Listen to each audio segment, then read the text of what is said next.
ตอนนี้พี่ประเสริฐอายุเท่าไหร่แล้วคะ49 ปีครับเป็นโรคหัวใจโต ความดันเกาต์แล้วก็เส้นเลือดตีบ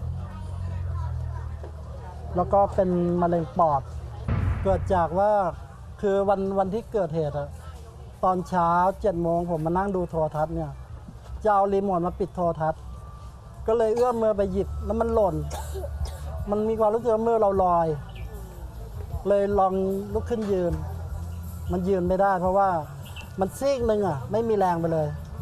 ก็เลยล้มก็เลยเอาโทรศัพท์โทรหาแฟนมาส่งเราไปโรงพยาบาลเขาก็เลยเอาเข้าไปในแคปซูลพอเข้าไปเนี่ยถึงได้รู้ว่าเส้นเลือดในสมองมันตีบแล้วเขามาเอ็กซเรย์มาถึงตรงปอดเขาเจอก้อนปอดเนี่ยมันดำเขายังไม่รู้ว่าเป็นอะไรก็เลยบอกว่าให้รักษาเส้นเลือดตรงนี้ก่อนแต่ตรงนี้ยังไม่รู้ว่าเป็นอะไรเขายังไม่บอกว่าเป็นอะไรปอดจะเป็นดำแล้วก็ตรงปอดไตปอดจะตับอะไรที่ติดกันนะเขาบอกว่ามันเหมือนกับว่ามันลามลงไปข้างล่างแล้วเขาบอกอย่างนี้แต่ว่าเขายังไม่รู้ว่าเป็นอะไรเขาก็เลยบอกว่าอันนั้นอย่าเพิ่งไปสนใจมันรักษาเส้นเลือดสมองก่อนเอาคือให้ร่างกายเรากลับมาก่อนคือให้ทุกส่วนร่างกายเรากลับมาแล้วเดี๋ยวปอดแล้วเดี๋ยวเขามาว่ากันอีกทีแล้วคุณหมอทำการรักษายังไงบ้างคะในเส้นเลือดเขาก็ให้ยาละลายริ่มเลือดวันนั้นเลยให้วันนั้นเลยให้ยาละลายริ่มเลือดแล้วก็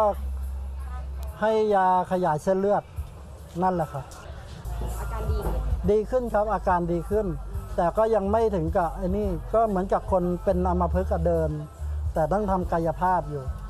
เสร็จแล้วเนี่ยเขาให้กลับไปอดยาอยู่3 วันเสร็จแล้วหลังจาก3 วันแล้วมาโรงพยาบาลมาเจาะเอาชิ้นเนื้อตรงปอดออกมาดูถึงได้รู้ว่าเป็นมะเร็งขั้นสุดท้ายคือหมอเขาไม่ได้บอกเราโดยตรงนะเขาบอกกับญาติว่ามันรักษาไม่ได้คือถ้าตัดทิ้งก็ตายเหมือนกันต้องฉายแสงต้องไปฉายแสงหรือไม่ก็ทำคีโมอะไรเขาอะคือแค่เพื่อไม่ให้มันลุกลามไปมากกว่านั้นใช่ถูกต้องเพราะว่ามันลามไปแล้วแล้วก็ไปเข้าขั้วหัวใจโตอีกต่างหากเขาบอกหัวใจโตด้วยคุณหมอให้เราทำอะไรต่อจากนั้นเขาบอกว่ามะเร็งมันไม่มียารักษาเขาก็บอกว่ามันไม่มียารักษาเขาบอก